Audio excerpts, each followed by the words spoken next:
So is Tesla stock a good buy after it sold off 8%? What's going on, guys? It's Ricky with TechBud Solutions. Let's go ahead and jump right into it. So as you guys could see, after that what do we want to call it? The robotaxi event, whatever it is that you want to call it. Again, it's been a highly anticipated event. Market was going up initially. Leading up to this event, we ended up peaking at highs of $264 per share, and then currently trading at a price of $217. A question a lot of people are asking is, hey, should we buy the dip into Tesla because of now how much recovery potential there is? In this video, I'm going to talk about all of the good and all of the bad when it comes down to potentially buying the dip into Tesla. So there is no question that yes, if Tesla were to recover back to highs of 260 per share from the current lows of 217.80, we offer about 21% potential for recovery. That's huge. Anything over 20% is absolutely insane. But again, just as much upside there's always some downside risk. So let's make sure we talk about it.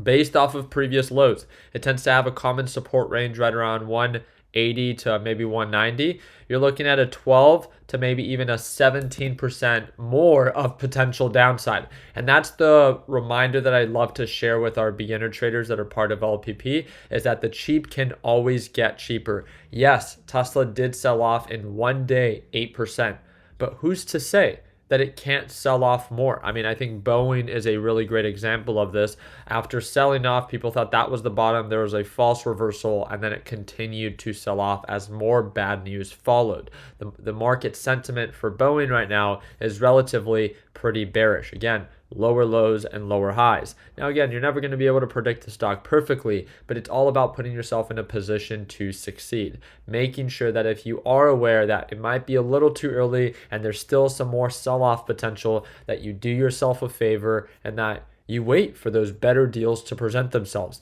Now, I will be watching Tesla this upcoming week to see if it begins to show signs of a support and actually begin to show signs of a recovery. I think CrowdStrike is a great example of this. If you guys don't remember, CrowdStrike was that security company that had this like bugged update, and a bunch of Microsoft computers ended up crashing, right? So we saw an aggressive sell-off with CrowdStrike. But look at this, right? If we look at this on the day chart, we could see after that aggressive sell-off, again, and it did sell off not just for one day, but for numerous days. This is just to show how valuable it can be, where you don't need to day trade. You don't need to focus on taking a position every single day.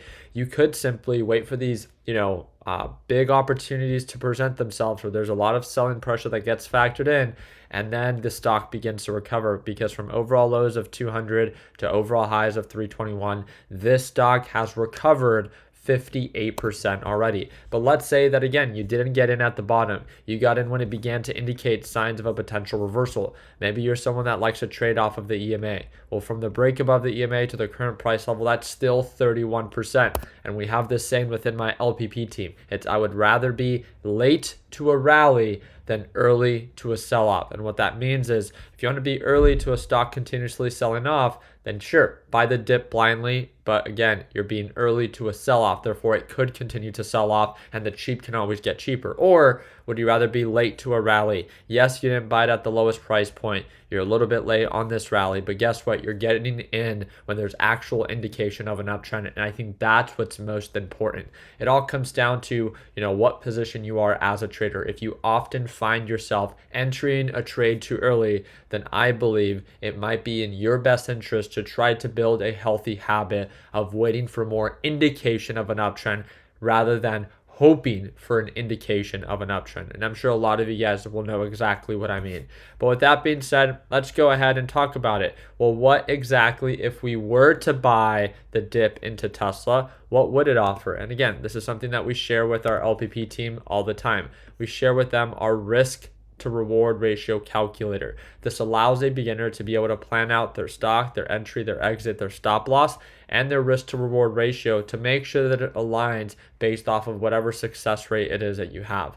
And when you enter your share amount, it tells you exactly how much money you can make and exactly how much money you can lose. So therefore, there should no longer be any reasons you get surprised on how much money you make or how much money you're potentially down, because now you're able to plan out your entire trade before you actually take it. And this is crucial not only for day trades, but especially swing trades. And that's what I see Tesla to be for at least myself. So let's say this week, and again, this is all hypothetical, that Tesla does begin to show signs of a support here at 217. Okay, well, if it does begin to show signs of a support at 217 and begins to indicate signs of an uptrend, great. At that point, we have confirmation of signs of a support and a potential reversal. Let's say that I get in at a price point of 218 per share, right? 218, my price target's going to be right around 250. 260 was nice, but 250 is where we saw a lot of consolidation. So again, I feel like 250 is a little bit more realistic when it comes down to previous patterns. So 250 is my desired exit. That's my best case scenario. My cut losses, again, right now we do have a support at 217. I can cut losses at, let's say I'll give it a little bit of a cushion at 215, right? So I understand that it could continue to sell off, but if I'm waiting for indication of a reversal, then at that point, it shouldn't really be selling off any more than what already has presented itself, because at that point I should be entering when this thing's beginning to indicate signs of an uptrend, not still selling off, right? That would be a completely different approach. But if I'm waiting for indication of an uptrend, then again, I need to make sure that there's actual indication of higher highs and higher lows and not just something that I'm rushing into. So with that being said, desired cut losses is going to be 215. And again, my entry can be a little bit more on the conservative side. So let's say 218 is a little bit too aggressive in entering. So let's say that I'm going to wait for 220. Therefore, my risk to reward ratio calculator is 6-1. So what that means is this trade, based off of my entry, my exit, and my stop loss, offers 6% of upside for every 1% of potential downside. That is really good. Technically speaking, or statistically speaking, even if you have a 25% success rate, which is relatively a little bit on the lower side, you would still mathematically be in the green if you always focus on a 6-1 ratio. So now let's talk about best and worst case scenario. With 500 shares, it's about $110,000. That means I could potentially make $15,000, but I could also potentially lose $2,500. Now, for me, that is definitely something that I can tolerate, and that is definitely something that would be attractive to me. My profit potential is significantly greater than my loss potential, and also, again, it's all based off of what you can tolerate.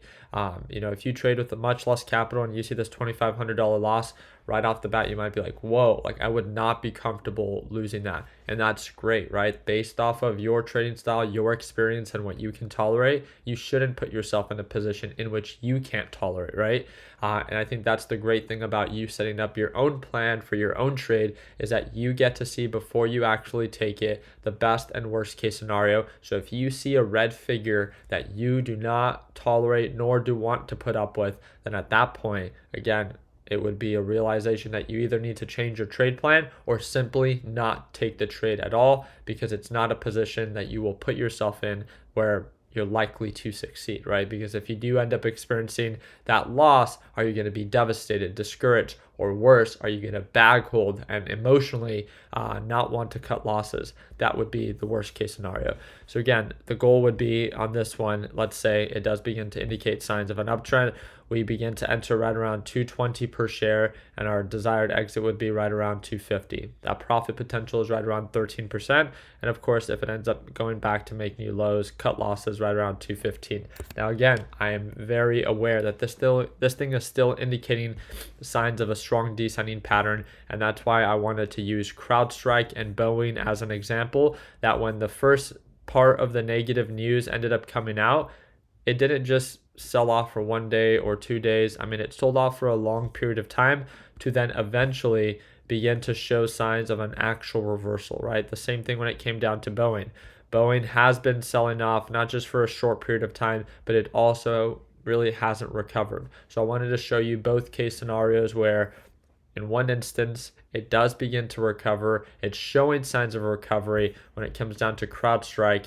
And this one would make sense on a potential swing trade as we have confirmation of a reversal in higher highs and higher lows, right? This is a nice reversal setup that, based off of previous patterns, is very similar to what we're seeing with Tesla. But when it comes down to Boeing, Boeing is a stock that's sold off, that has still been selling off, which is a great reminder for beginners that, again, just because a stock is cheap doesn't mean that you should buy it, because it could always get cheaper. So again, you guys let me know down in the comment section what you think. I do think that Tesla is relatively on the cheaper side, but I do think that there is a lot more downside potential, especially if the NASDAQ market begins to sell off this upcoming week.